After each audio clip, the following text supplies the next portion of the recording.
Hi, everybody. Before we get to another great interview, we could really use your help. IMDb, which is the entertainment database, recently named the Too Opinionated podcast one of its top 100 podcasts. This is a monumental feat for this program. You know, we're a father and son team out of a small town in West Virginia, have been doing this for about 5 years. There's 15 million podcasts out there. About 40,000 of those get to the point that they're listed on IMDb. Out of those 40,000 out of the 15 million, we were ranked number 82. Something that we're just immensely proud of. We're so thankful for our listeners, our watchers, our fans. Thank you so, so much. If you would like to help us out, and we're asking for it, please. It's easy. It's really easy. It's free. If you go to IMDb, that's imdb.com, look up Too Opinionated Podcast, and just take a look at the page. That's all you have to do. I mean, you're welcome to look at the cast, look at the episodes so you can kind of see who's been on the program. Do whatever you want. But even just bringing up the page, imdb.com, Too Opinionated Podcast, bring up the page, look at it. That helps us so much. So please, if you can do anything, we would really appreciate that. Our YouTube channel is MeisterCon Pod. Love to have your subscription there. It's also free. And you can also check out our website, meistercon.com, where you'll find almost 700 episodes, audio and video, available on there. There's also a terrific blog from Brett, and it'll let you know anything that we have going on in studio, if we're covering a convention, if we're going on location, anything that we have going on will be on the website, meistercon.com. Thank you guys so, so much. We appreciate you so much. I can't express enough how appreciative we are of all of you. We never expected to do as well as we have, and that's all because of you. Thank you so much. Enjoy that interview. Bye, everybody. Hi, everybody. Welcome to another edition of Too Opinionated. I'm so excited today. I've got actress Benni Latham with me. So welcome, Benni. Hello. Thank you. Hello, Michael. I'm so excited to have you on the show. You know, As am I. I've got 5 grandkids, so we watch a lot of Transformers EarthSpark. They're the boys especially very into it. Yeah. That means a lot. And I'm still processing the fact that you said grandkids. You don't look like you have grandchildren. You're very sweet. Keeping it real, man. You look great. Thank you so much. Yeah, grandchildren. That's well, they say, you know, kids keep you young. I would, you know, say they may age you prematurely, but as an aunt and a daughter, I can't really say one way or the other. Yeah. But it as an aunt, it is cool to see how, you know, playing with little kids does keep you young, and it keeps your imagination active. And it's just really cool to see them discover the world, and you rediscover it through them. Everything is exciting to them. Yes. You know, and it makes me kind of, you know, sorry that we lose that at some point. I mean, wouldn't you love just to get excited about anything you saw? I still do. See, that's awesome. Most of us lose that. I'm thankful that I haven't. I think that's part of why it makes my job so easy. And you know, I still geek out whenever I see my name on the credits. Or the first time I recorded at Nickelodeon, I cried in my car after the session, because I used to drive by that studio in Burbank when I was studying voice acting classes. I would take classes back in, I don't want to say how long ago it's been, but it's been a minute. And I used to pretend when I would drive by that I was going to work. I used to just have this little fantasy in my head, like, I'm going to go to Nickelodeon today. I wonder what I'm going to record. And I did that for years. And so to finally pull into the parking lot and not drive by like a creep, it's humbling, to say the least, but it's also so fulfilling, because a childhood dream of mine has been to work at that network. And now to do that as a kid at heart is nothing short of a blessing. Yeah, it's amazing, and good for you. Well, then Thank you. what was your Nickelodeon show when you were growing up? Oh gosh, you can't do that on television. That was It was good. Funny. it was the closest thing we had to SNL as children. Yeah. Because it was, sketch comedies, but you can't do that on television, which is the debut of the infamous Nickelodeon Slime.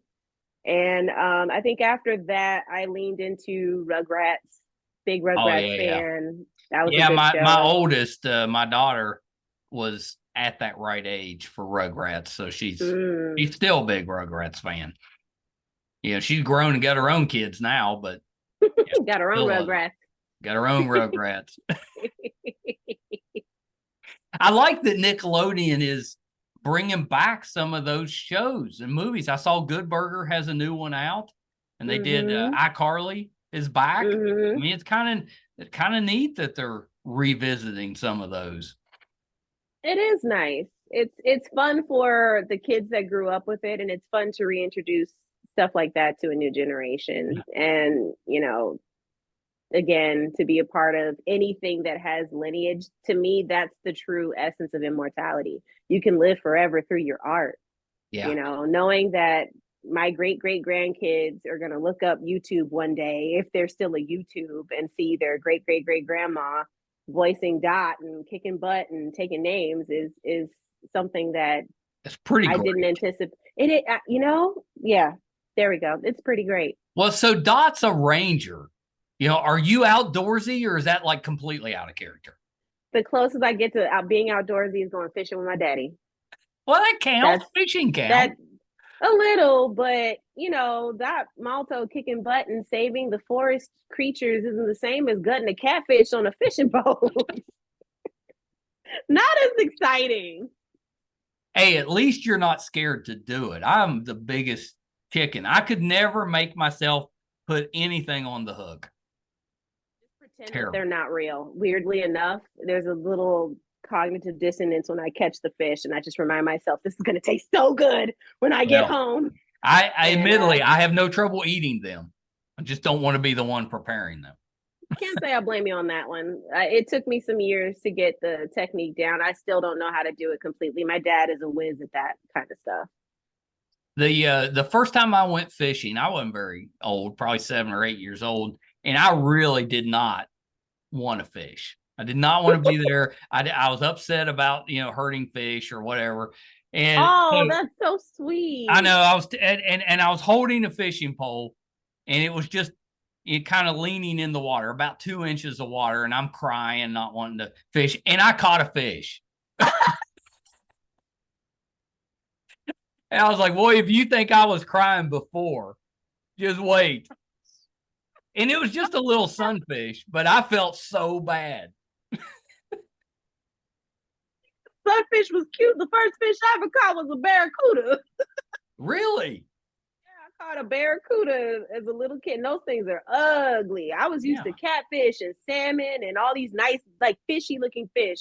Yeah. Barracudas are ugly. Them things is ugly as sin. Well, and so, it's supposedly they're kind of mean. I wouldn't want to mess with a barracuda. Yeah. I fought with that bad boy. It took me a while, and there's a picture in my dad's office of me holding this little skinny fish, like, yeah. Didn't taste like anything. There's only like this much meat on a there's not much to it. They're very long and lean, but I had a barracuda fish stick. It is kind of a neat story to tell. I mean, if you're going to go fishing and be like, I was barracuda fishing, it sounds cool. Yeah, just a typical Sunday, a gal and her dad. The old barracuda. We were supposed to get oh gosh, I can't remember, because we were out on the ocean. Yeah. So they get all the Dorado. That's what we were fishing for. Oh, okay. We were fishing for Dorado, and I was the only one that caught anything, and I caught a barracuda of all things. So, yay, I guess. It was that barracuda's unlucky day. He probably had it coming. Like you said, those things are mean. He'd have probably returned the favor if you were in the water. I don't like to think about that because, but I wouldn't put it past those mean old looking fish. They're very intimidating with their Yeah, they're faces. ugly. They're so fierce. Scary Yeah. looking. Yeah. Yeah. Well, so Benni, let's back up just a little bit. You know, Yes. because I think you've got a really good story, but talk a little bit about how you got into the entertainment business. What made you want to be an actress? Well, I've been a fan of animation since I was a child. Yeah. Like you and I just discussed, we watched Nickelodeon growing up. And in addition to Rugrats and You Can't Do That on Television, was a little known program called Inspector Gadget. You remember that?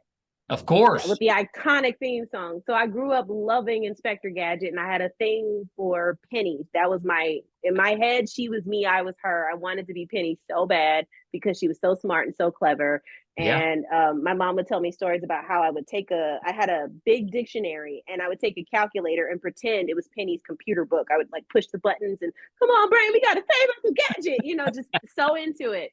Grew up loving voices, loving voiceover, and loving Penny and Inspector Gadget. And when I was about fourth or fifth grade, I was watching a show called A Different World, which is the spinoff of The Cosby Show. Oh yeah, I remember A Different World. Jasmine So Guy.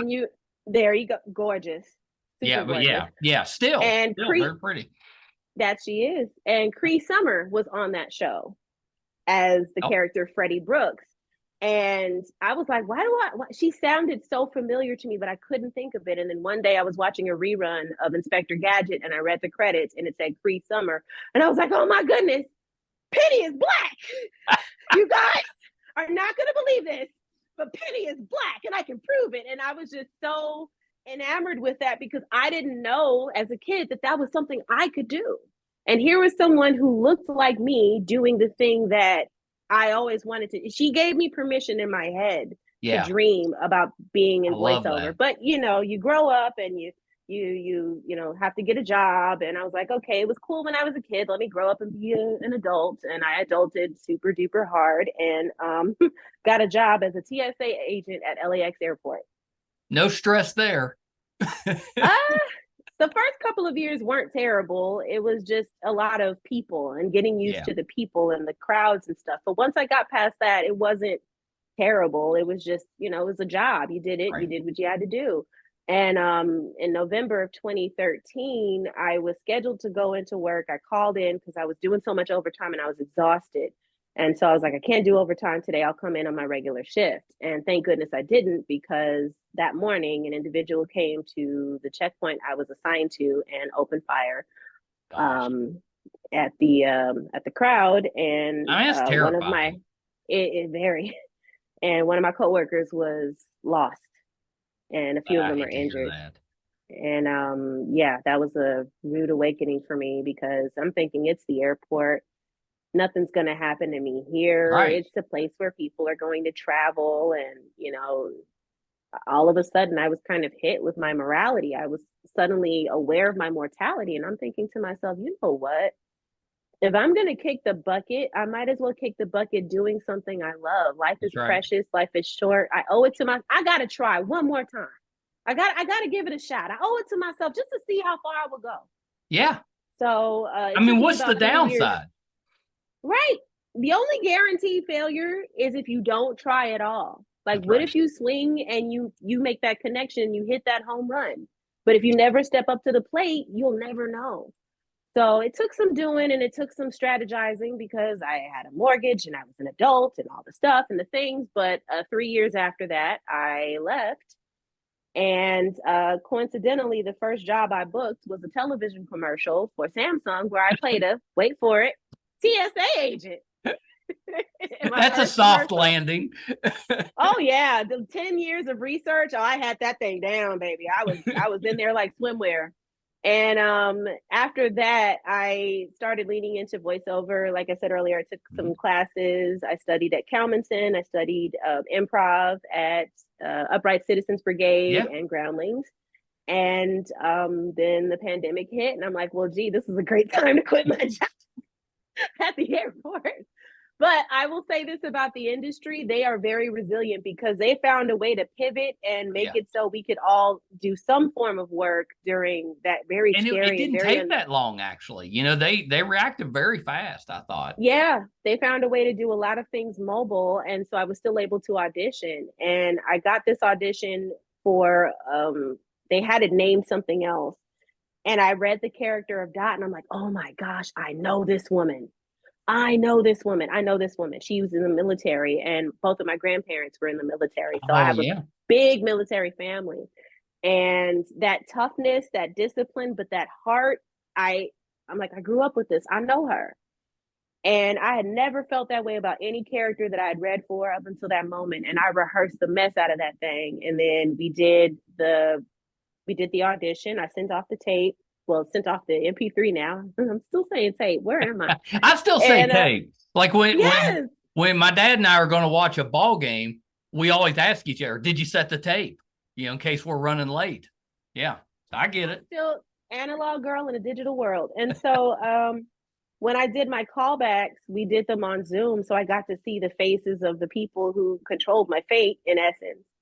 And before I went in, I said a little prayer and I just said a silent thank you to my grandfathers for their sacrifice and for doing everything they needed to do to make sure that we were okay, because they're the reason why I was able to walk in that room.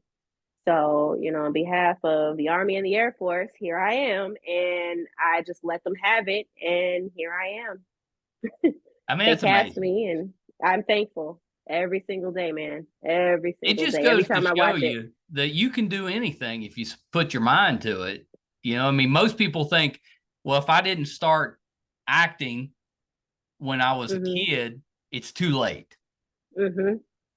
But you didn't do That's that. true. You just had this dream, and circumstances kind of maybe pushed your hand a little bit to get into it, but you did it. You went out there and tried I'm it. Or grateful. now. I'm super grateful. And I recognize the position that I'm in, and I understand how difficult it is for anybody in the business, whether you grew up in it or came into it older. It's very difficult and there's a lot of competition. So I don't take it lightly, and I do my best to remember why I'm here Yeah. and not think about all the noise and all the mess. I'm here for that 8-year-old kid who figured out that Penny was black. And I mean, I not absolutely love that because we kind of, I think we dismiss that, you know, that the impact that even cartoons can have on young people. You know, it doesn't, as adults, we just don't think about that. It's a cartoon, no big deal. you know, and But that's when what you're a bugs little me more kid, than those cartoons anything. are real.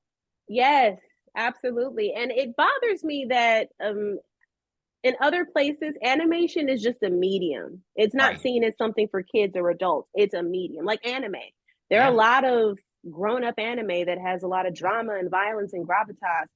And I think here in the States, we haven't quite gotten past that it's just for kids, Yeah. you know. Great. And it would be wonderful if we got to that place, because I feel like there's a lot of stories that can be told more effectively through animation, because there's certain freedoms you can do Yeah. and things you can animate that you can't necessarily do in live action. Yeah, for And sure. voice acting is still acting. Voice acting is It's just hard. as it's just as intense as on camera acting, if not more so, because I don't have a set. I don't have the luxury of being in a costume. I don't get to dress up. I don't go into the booth dressed like a ranger when I'm going to lay down the track. It would I be have to kind of use my awesome if you did. one of these Halloweens. Who knows? Might get my hands on a ranger costume. Who knows? But we don't have the luxury of sets. And during the pandemic, even more isolating. Yeah. I didn't meet my castmates until the premiere. I knew who they looked like because I knew what they looked like. We got to do one table read on Zoom, but after that, I had to go off of memory.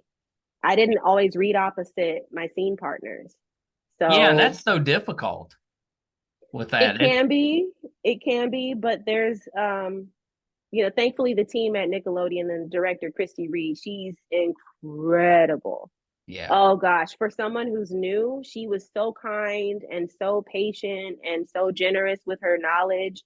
and she directed me in a way that didn't make me feel like, oh, you know, because I'm the newest one. I'm the only one in the cast that, you know, brand new, and it's intimidating when you're working with the likes of Alan Tudyk and Rory McCann, who's the voice of Megatron. I mean, he has a Scottish accent. They're pretty big.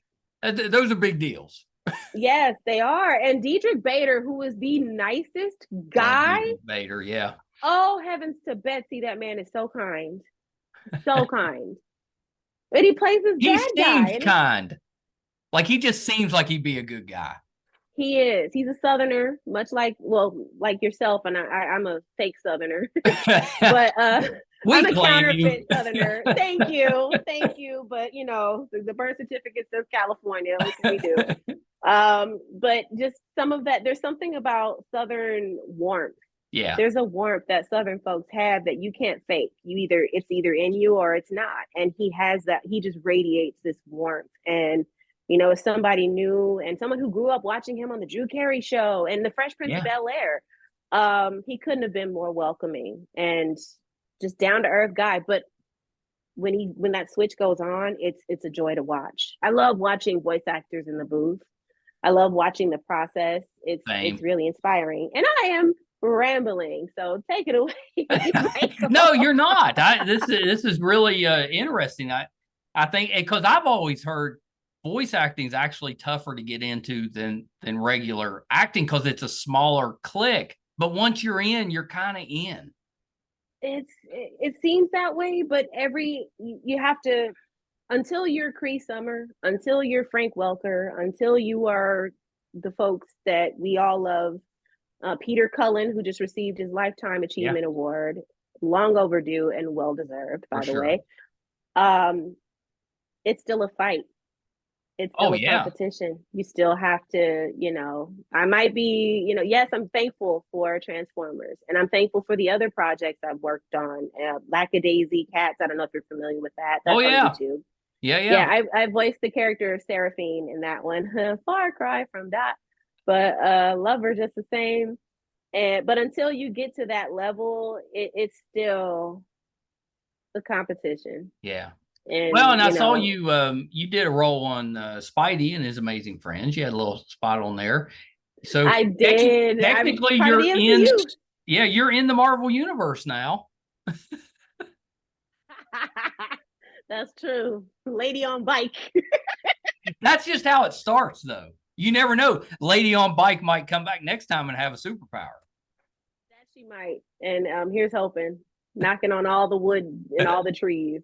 But seriously, that was my first Disney project, and that was insane because, again, growing up with these networks and finally going in as an actor and being a part of the creative process, it's very humbling. Yeah. And it's a testament to, you know, that was just an idea. Animation was just an idea somebody had, and look what it turned into. Yeah, you're right. And to be a part of that legacy of artistry, there's nothing like it. There really isn't.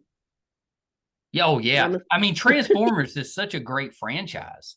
You know, I mean, it's a big one with that. I mean, not just the anime, you've got the live action movies and stuff now. And they, I hear they're working on crossovers with like G.I. Joe and some of those. I mean. Okay, I'm going to tip my nerd hand just a little bit because I actually read comic books. I go to the comic book store. You just went up a few notches in my eyes. You know, I'm an ex-comic book guy. You know, I used to run or own comic book stores. So, yeah.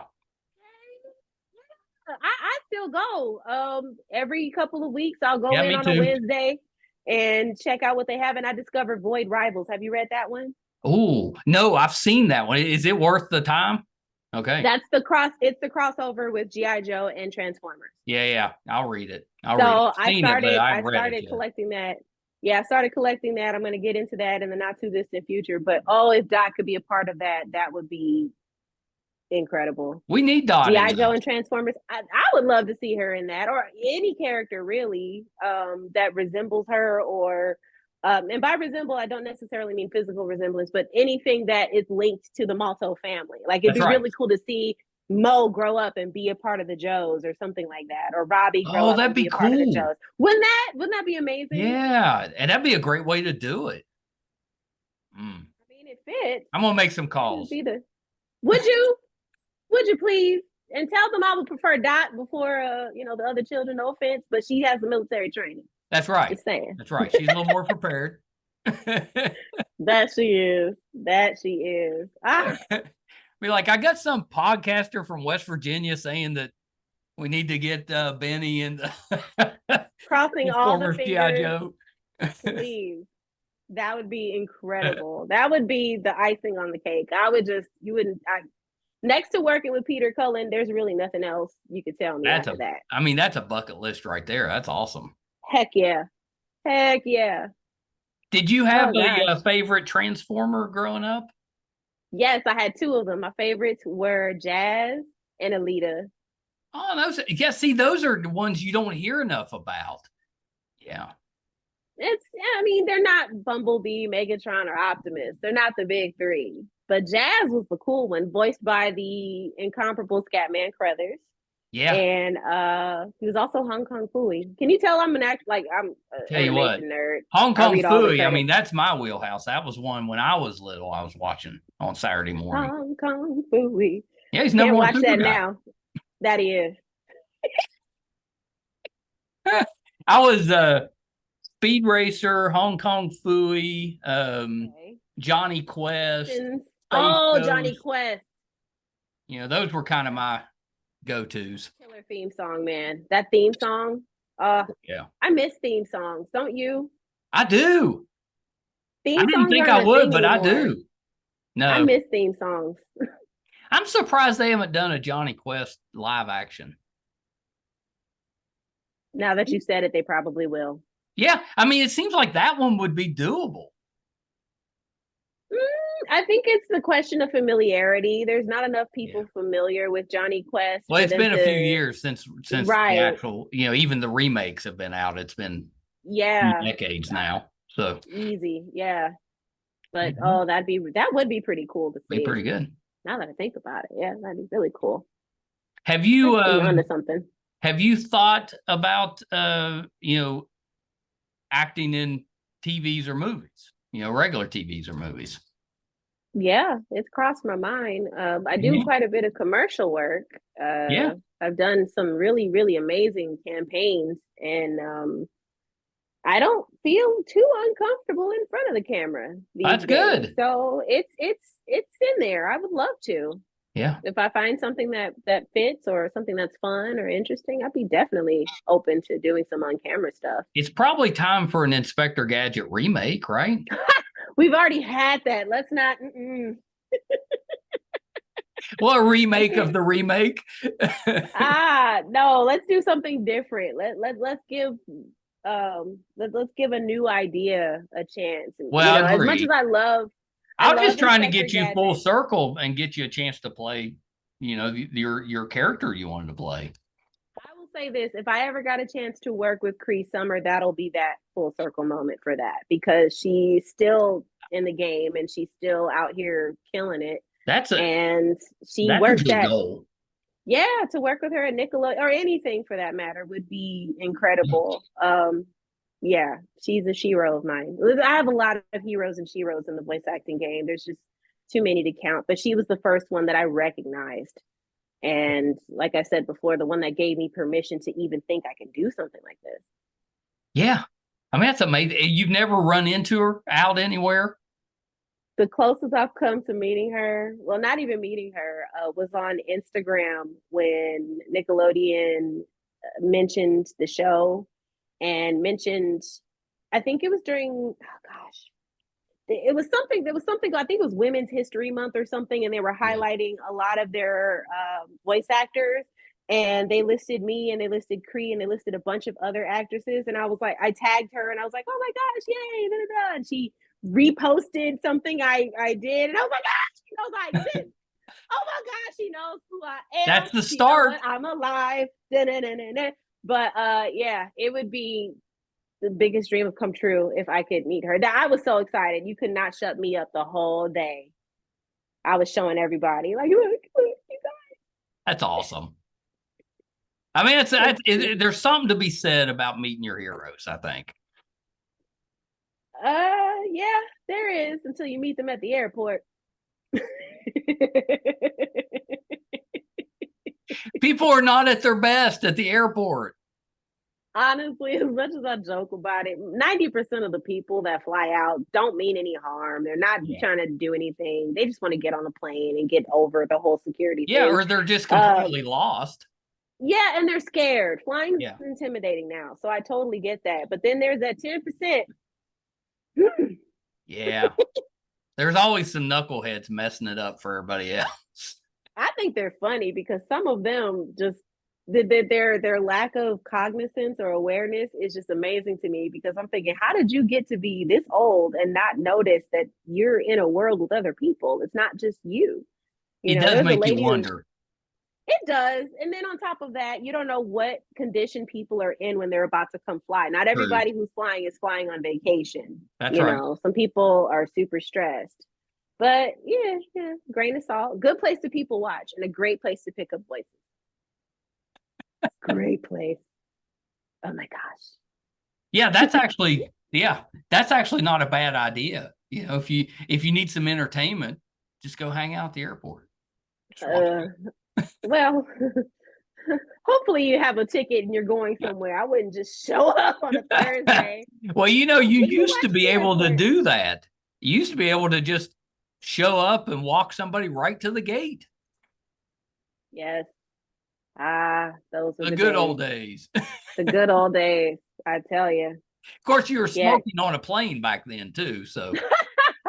That's true. I didn't. I was too little, but but people were allowed to. That they were. Oh gosh! Wow! What a time. I'm guessing though that you actually had space. That you weren't so crammed in at that time. They probably had the leg room was probably a little better. We weren't trying to cram as many seats as possible in there. Probably That's a decent time to fly if you could survive the haze of smoke.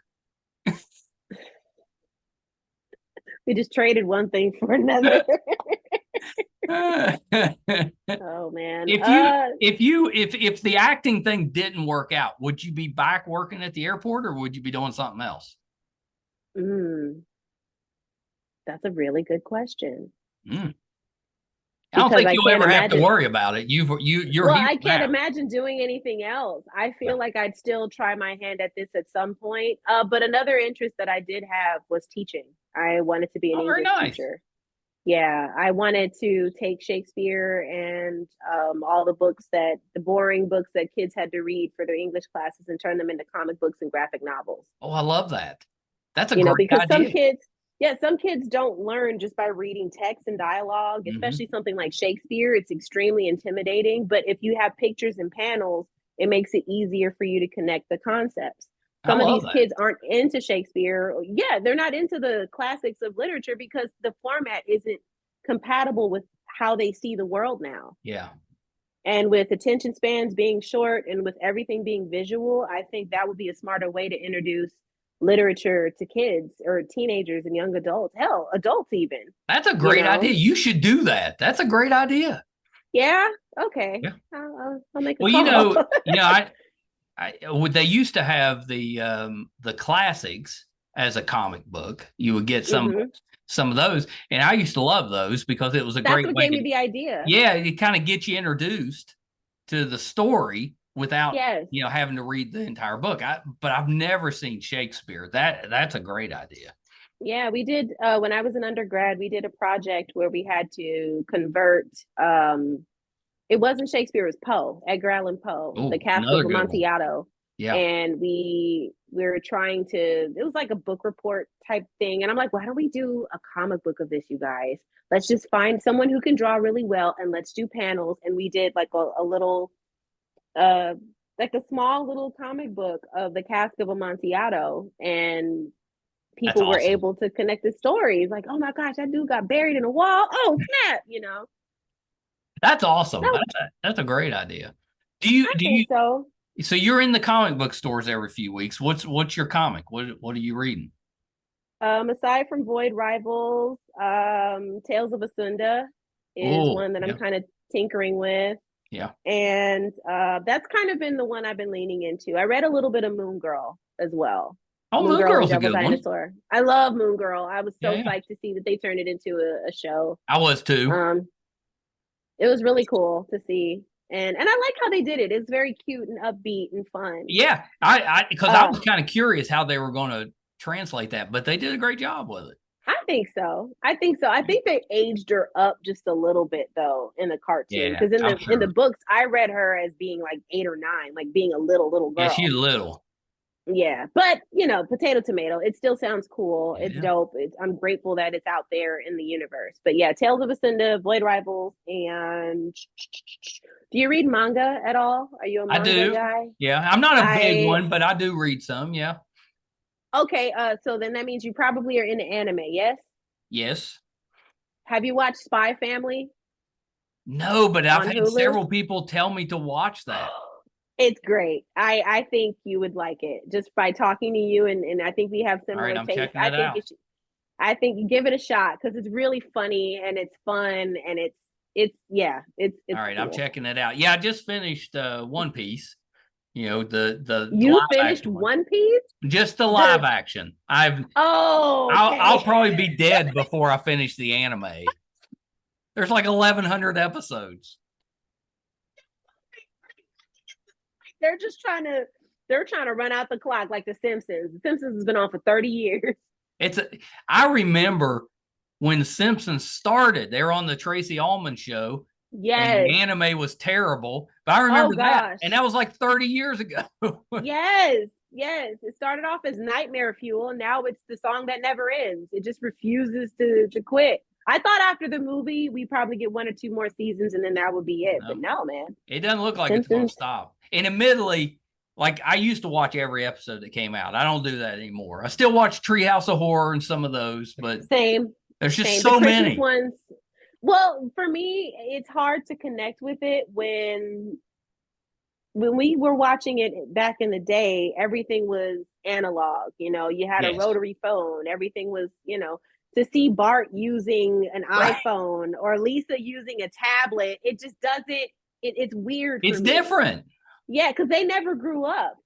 Yeah. They're still 8 and 11 or however old they are, and the technology around them has changed. They've just been in this pocket dimension where nothing ever changes. Maggie's still in diapers, and she has a Twitter. Yeah. Like, how does this work? What is this universe? I know it's kind of weird. I mean, Family Guy's kind of like that now too. They've been out. It was gone for a while, but now it's back and it's been on for 20 years or something now. Yeah, they're right behind The Simpsons with that. I mean, there is a classic timelessness that animation does hold, but when you're doing certain types of satire or comedy and you're making references to cultural things that are happening in real time, it doesn't hold up. It's hard to buy into it when they're that's what especially when I'm working, I like to have sitcoms, the really good sitcoms playing in the background. Like right now it's Friends, but I just finished Cheers and the old Frasier. Just kind of and those shows, the humor in them still holds up, even though they took place in the 80s. It's still holding up, and it doesn't bother you that they're using payphones and I'll see your Frasier and raise you and I Love Lucy because I grew up watching reruns of I Love Lucy. Yeah, and that's older than all that stuff. It's older than dirt, and still holds up. Still laugh. Yes. Yeah. It's a testament to very good writing and the human condition. There's always something to laugh at. Humanity's always doing something silly. Yeah, it just goes to show you, we haven't changed that much. It's just the technology has changed. Mm-hmm. We're still basically the same. Mm-hmm. The humor still holds up. It's just it doesn't have the technology in it. Yeah. Look it up.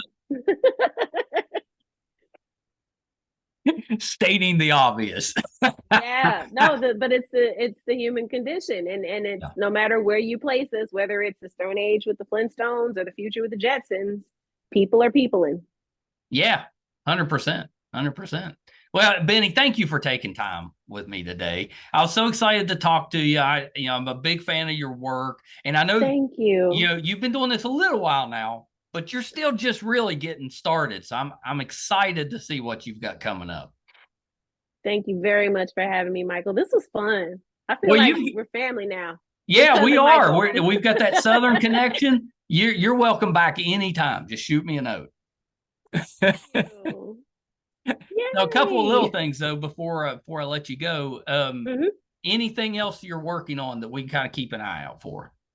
Like I said, Lackadaisy Cats, Yeah, which is yeah. on YouTube, and we did a huge GoFundMe and raised up enough money to do some small episodes. It's That's still awesome. independent, and I'm grateful. It's an incredible series. That was also a comic book. So Yeah. Lackadaisy, and we have season 2 of Transformers EarthSpark soon coming. So I we'll get to know see what happens with Dot and friends. that's it's got to be exciting being on a show that's continuing. Yes, very exciting and also very nerve wracking because I'm excited to see what people are going because I know what happens.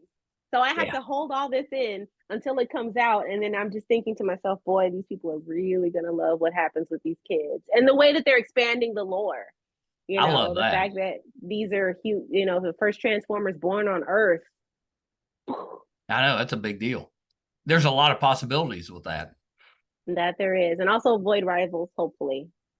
Yeah, That's yeah, we're not crossing our coming out fingers yet, for but that. hopefully one day.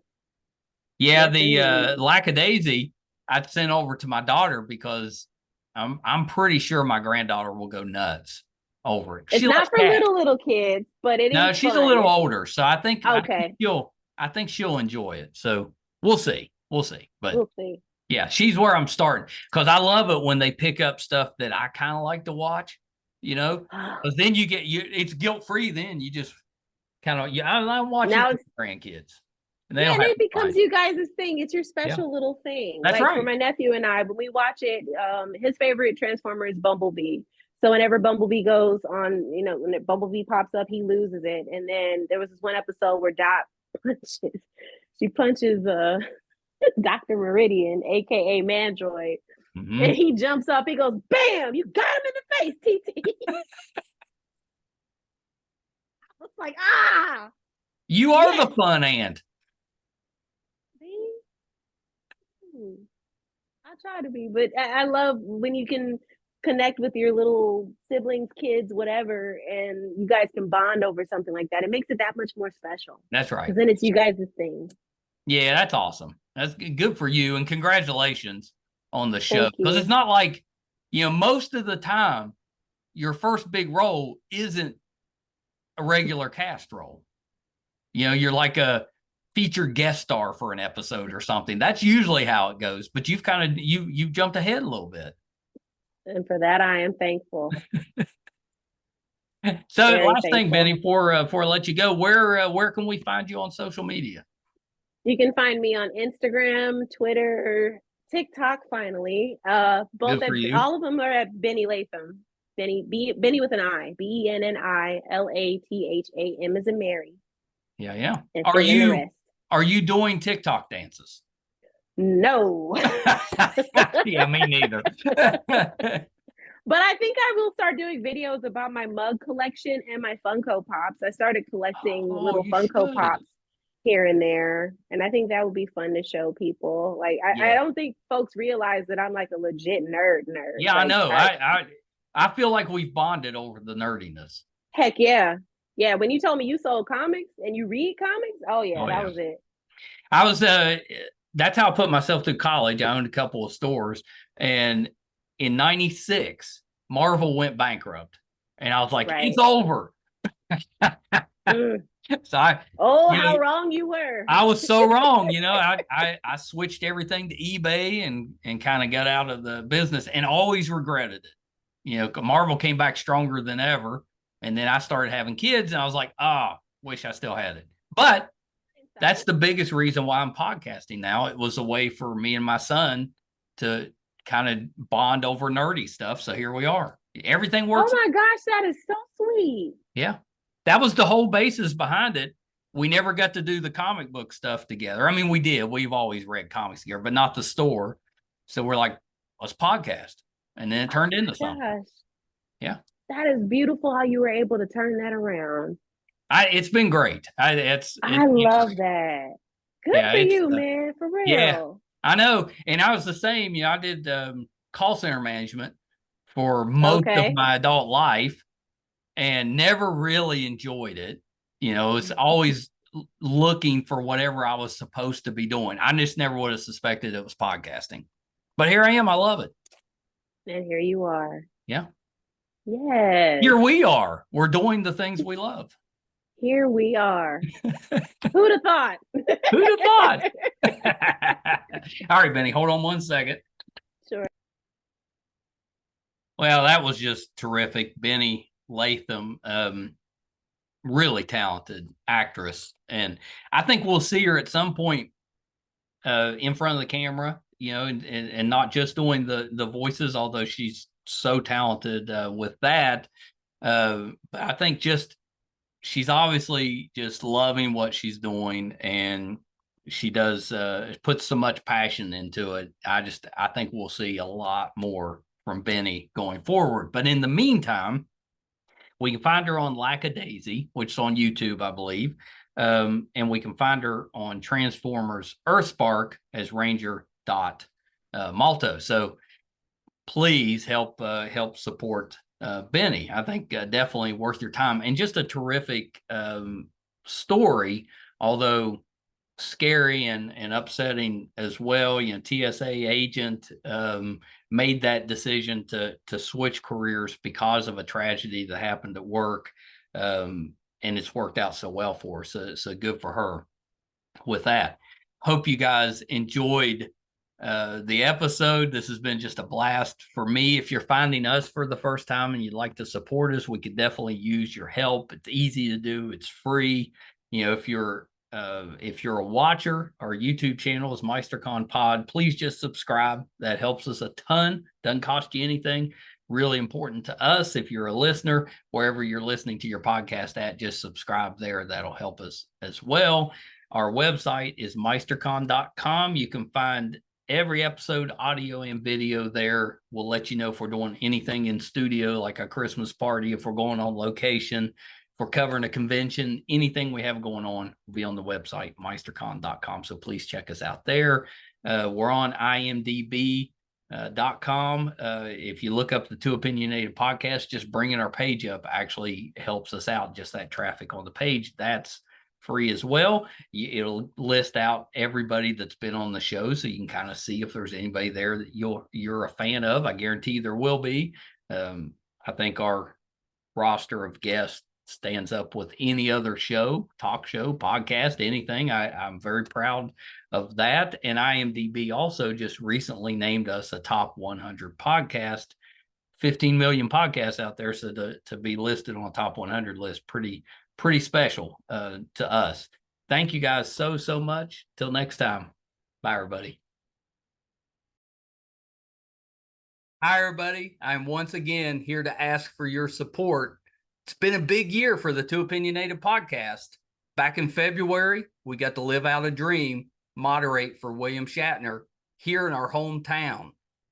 In May, we passed 100,000 downloads on our YouTube channel, and we followed that up in June with 50,000 downloads on the audio side. We recently posted our 600th episode, which is pretty good volume for just a father and son operation. Not too many podcasts can keep that volume up. We've been doing this now for 4.5 years, 600 plus episodes.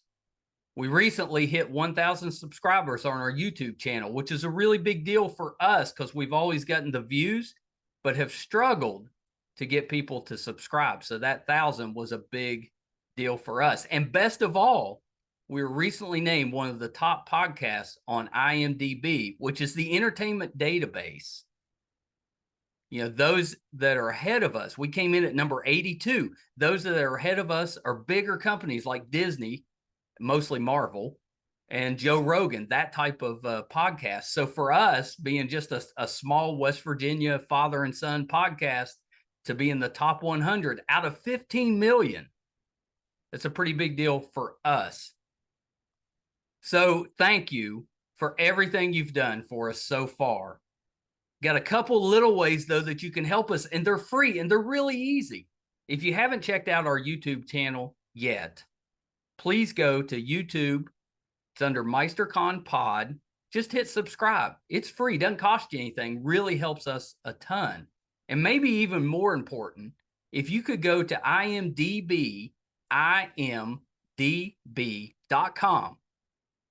look up the Too Opinionated podcast, and just look around the page. Just having that traffic on the page really helps us out. So that's a couple easy ways that you can support us, even if you're not listening or watching all of the time. And we want you to listen and watch, because I think that our guest list, I would put up against anybody, any other show, podcast, anybody out there. I think our guest list holds up. So please check us out. You probably will find somebody that you like, or maybe somebody that you didn't know you liked, but kind of discovered them on there. There's tons of that. If you're into music, we have that too. If you like books, we've got authors on there. If you're more into what goes on behind the scenes in the entertainment world, we've got producers, directors, video artists, anything you can think of that happens behind the scenes, we've had them on the show. So definitely check us out. Thank you guys so much. Until next time. Bye, everybody.